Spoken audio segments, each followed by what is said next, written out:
podcast. As with every episode, we start with our one percenter. So what piece of advice would you give others to be that little bit better every day? Oh, it took me a little while to narrow it down to one.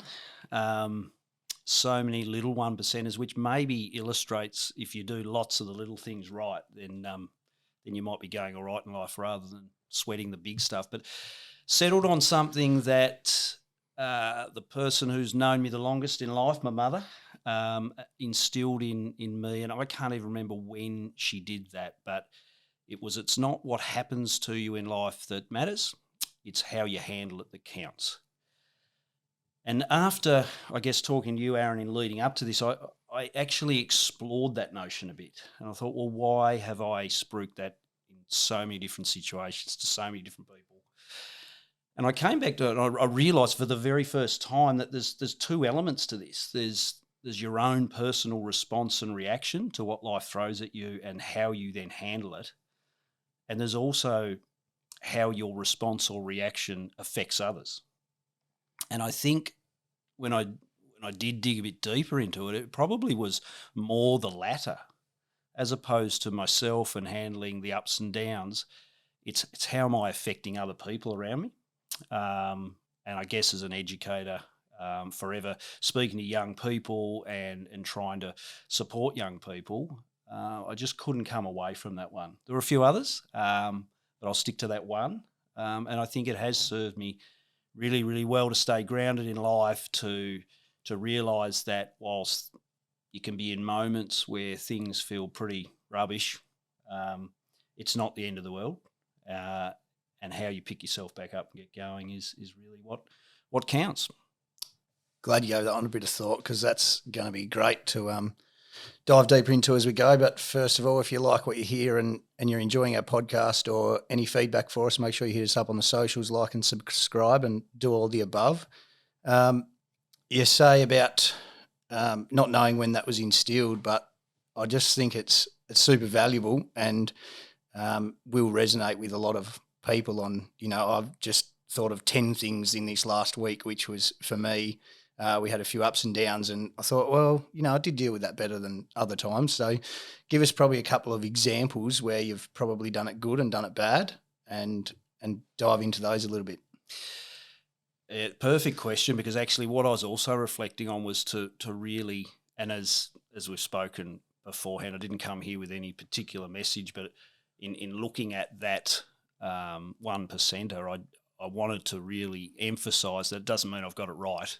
I haven't, sailed through life and I handle every situation brilliantly and respond to every situation perfectly. I feel like life has treated me pretty well. A lot of people, and I've supported a lot of people. I've been around a lot of people that have done it a lot tougher than I have. But I guess, examples would be, getting yourself out of your comfort zone, putting yourself in situations where it would be easy to, sit back, wave the white flag, but reminding myself, well, this won't be as difficult as it seems. And it seldom ever is. There's such that build up, those nerves, that anticipation of having to do something. And then, you count down, you get to the moment, you get through the other side, think, oh, sure, that wasn't anywhere near as difficult or as challenging as I thought it would be. Specific examples, gee whiz, I'm trying to think of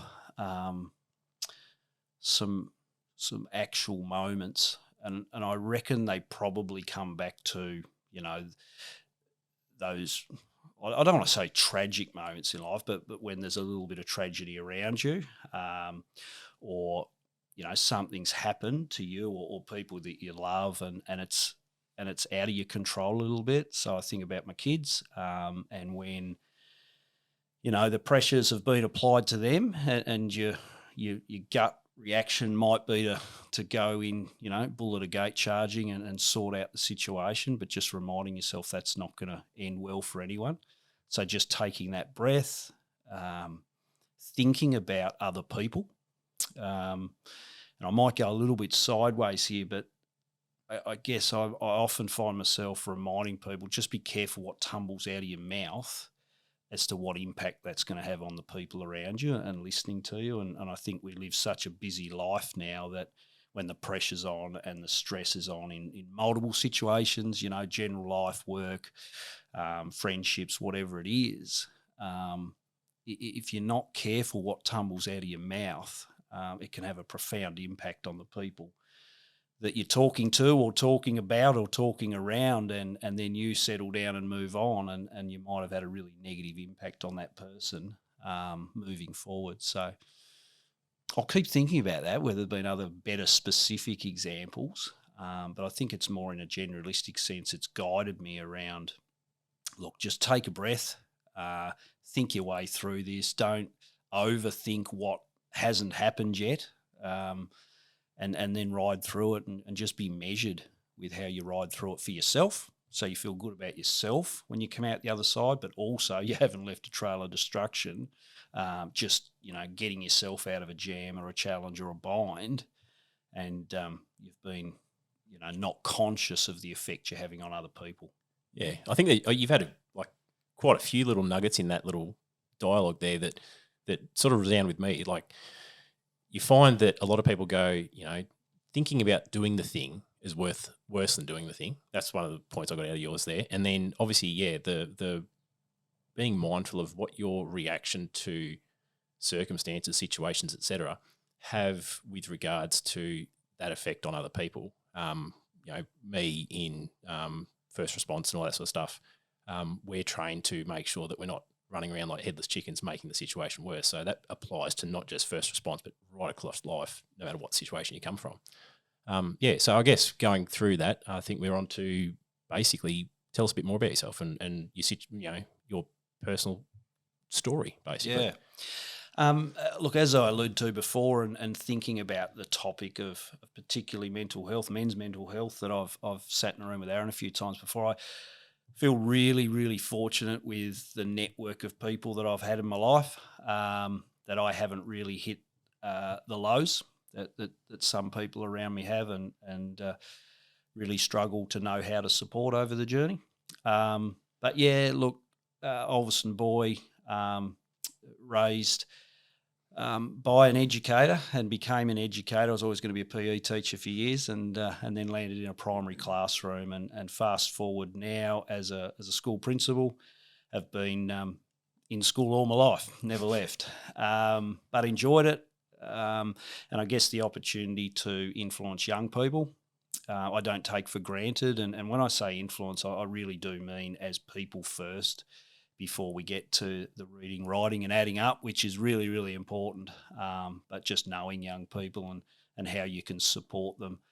And it's changed a lot in my 25, 27 years of education. So, love my sport, love my kids. And, I talk about connection there before and the impact you have on people. I'm forever telling young people, the kinder you are to people, the bigger your network will grow. And why would you want a big network? So that when times do get tough, you turn around and there's a whole army there to support you.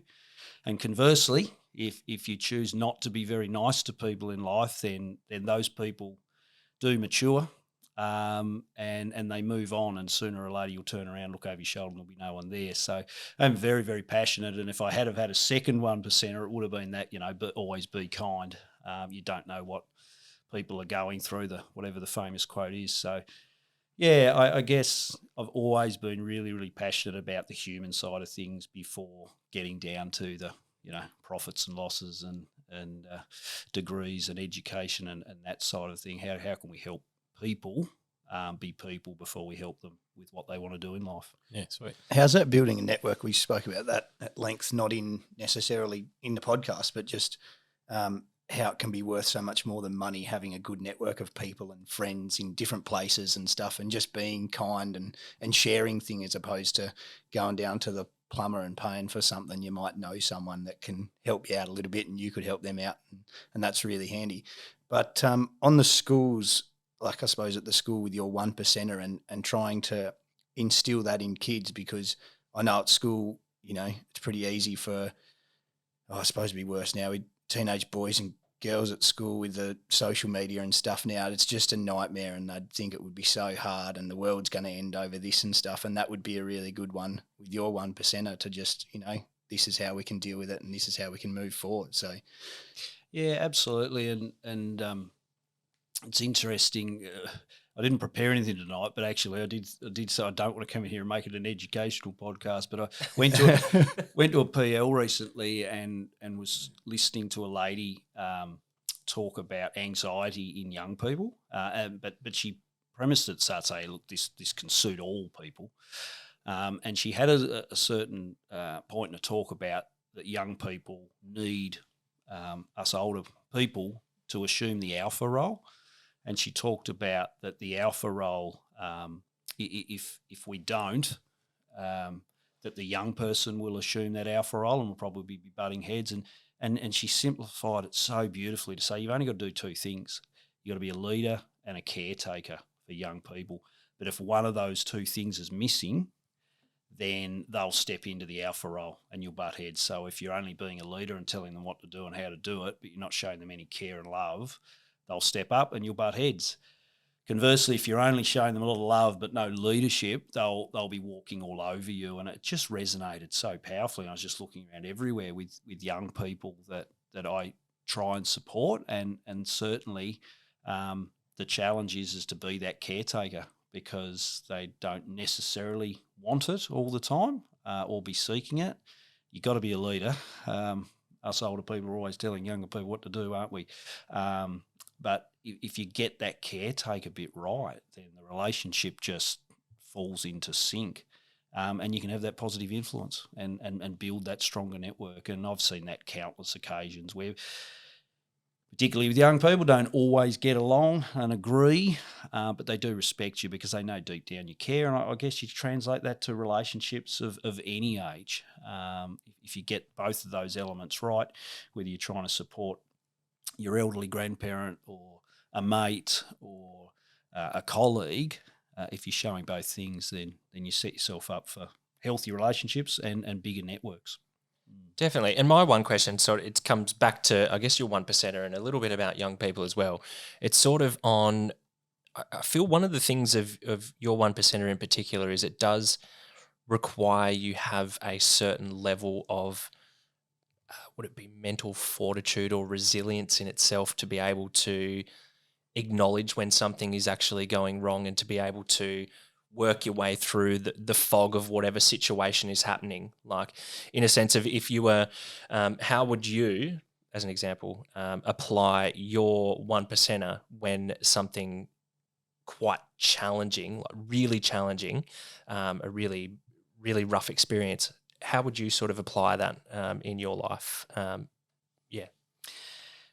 If it involves other people, which probably 9 times out of 10 it does, and I know I'm sounding like a broken record, it probably comes back to just taking a breath, being measured, and considering all people involved, and just the impact I'm going to have, regardless of what I think of that person or how that person is treating me or has treated me in the past. Shelving judgment. Because we just live in such a crazy busy world that it's so easy to default to being critical or judgmental or negative. And we see it online, social media all the time, don't we? You've only got to hop onto a stream and if you dare tread into the comments section, even a great post can be reduced to people just wanting to tear it down and be critical. And that's where I guess I get a little bit passionate around that. They've got no regard in that situation for the impact they're having on other people. Their own agenda's taken over for whatever reason, and they're not looking or caring about the impact they're having on others. So I'm not sure I've answered that completely, but I think what I'm saying, Aaron, is so long as you, before you make any decision, you're just checking how that's going to play out for yourself and impact the other people, and whether you then have pulled the right rein and made the right decision, or it wasn't the right decision. If you've just thought about people through the process, then I believe you stand yourself in much greater stead to get out the other side, or at least to progress in the right direction. It's a really good answer. And look, to be honest, I was just trying to dig a little bit deeper. But the other thing that I've sort of pulled up as well is you've mentioned multiple times you didn't want to talk. You thought about one specific thing, but we're all about as many gold nuggets as we can. So if you have anything else, you mentioned being kind is one, but what other things do you do for your mental health that you would encourage others to potentially do as well? Because obviously, you're a wealth of knowledge in this regard. Well, I'm not sure a wealth of knowledge, but there's life experience, certainly, and I guess trial and error. The big thing I go to very quickly there, Aaron, I reckon we've talked about it before, is this whole notion of where we're headed as a society, and what you guys are doing so well is opening up conversations. And I think we're doing the "Are you okay?" We're doing the check-ins, 10 times better than we ever were. Sorry to interrupt, but thanks for not saying Jim. That's so good. I thought we had He was probably getting there, wasn't it? Do you go to the gym? Do I look like I go to the gym? But yes, keep going. Good conversations are good. No, me and Jim's haven't had a great relationship over time. But just my dog at the moment is reminded by my family how unfit my dog is, and we're mirroring one another, and we need to get back to our walking routine, let alone a gym, mate. But yeah, the bit that I don't want to be critical, as I said before, but the bit I worry that we aren't preparing people well enough, but podcasts like this will go a long way, is when that are you okay, or how's things going today, and the answer comes back no good. And then the person on the other end, it's like, oh, wasn't expecting that. Yep. Walking past Aaron in the morning, how you going, Aaron? Expecting not bad or good, thanks. And then I cop really struggling. And am I equipped to know what to do in that space? And it's not rocket science, in my opinion, because you don't have to do much. You just have to listen, or make space to listen. But not a lot of people have potentially. I think people are afraid of that space. Yeah. It's not so much it's partly the fear of uncertainty, because everyone is afraid of what they don't know. But it's also that fear of, what if I make a mistake? And that's what you're right. disables a lot of people from having those conversations. That's right. Or I'm so out of my comfort zone that I think I need to fill the space with lots of chatter. So what will I default to? Oh, yeah, I remember when I felt like that. And so do what I did and do what I did. And, oh, yeah, and that's the bit that I know we're getting better at. But how do we help people know how to listen well? How to make the space to just say, look, and I find myself, people must get sick of it, because I've heard a few times people land in my space one-on-one, and they might share some things, and I'll always be upfront and say, I'm not going to give you any advice unless you ask for it, or I think it's really critical. This is a really dangerous situation.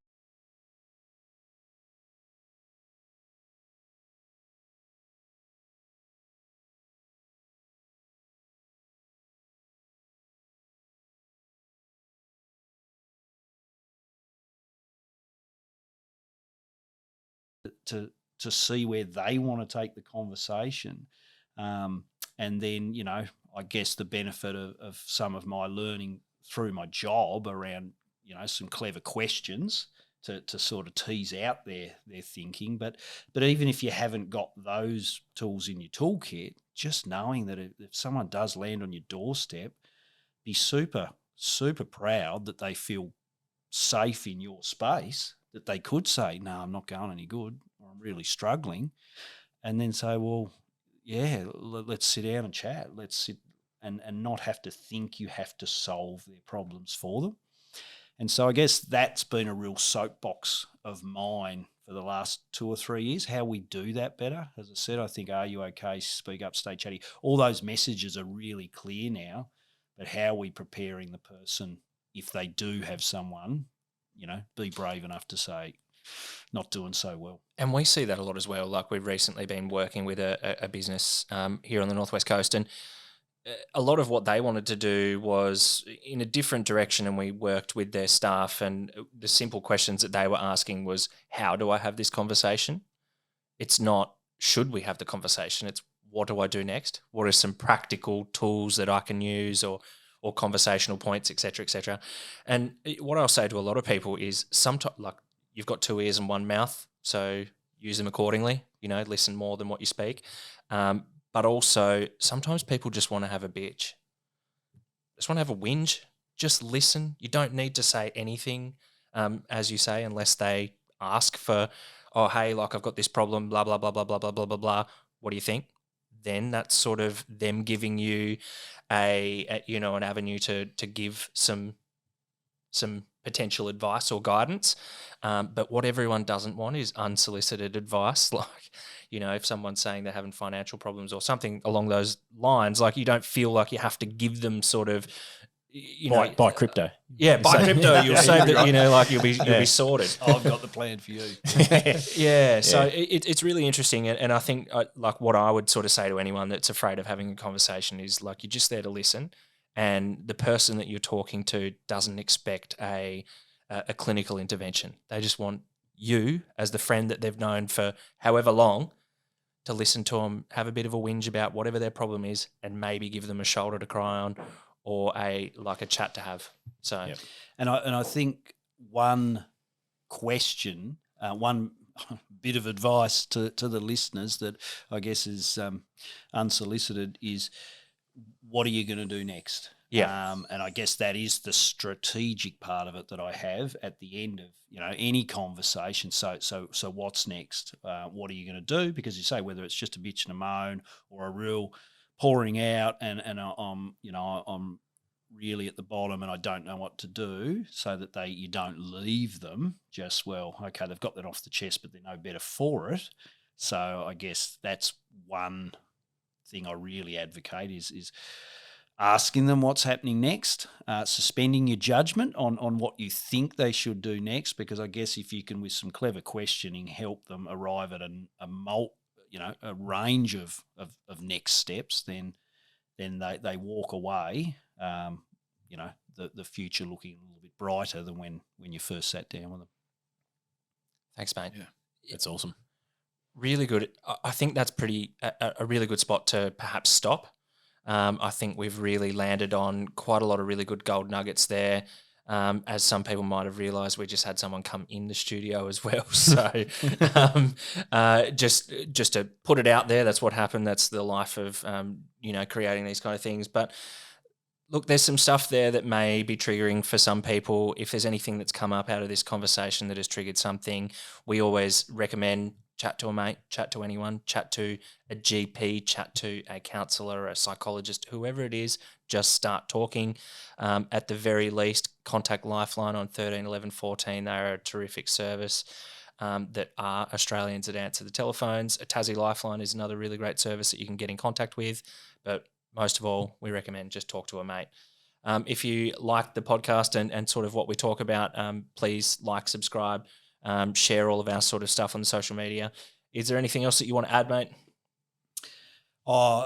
I'm not sure if I said it early on in the podcast, but I just really want to tip my hat to what you guys are doing, because it extends on what we said before. So apologies if we did cover this early, but conversations that happen amongst mates, conversations that happen in a pub, in a lounge room, on a bike ride, in a squash court, at work.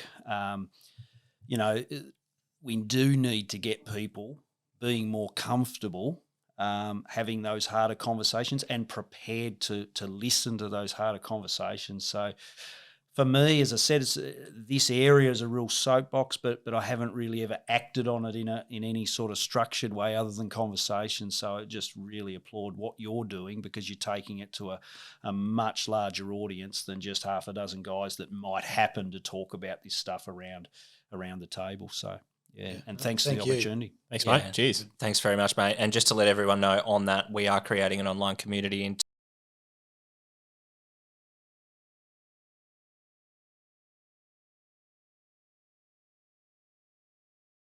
Cheers.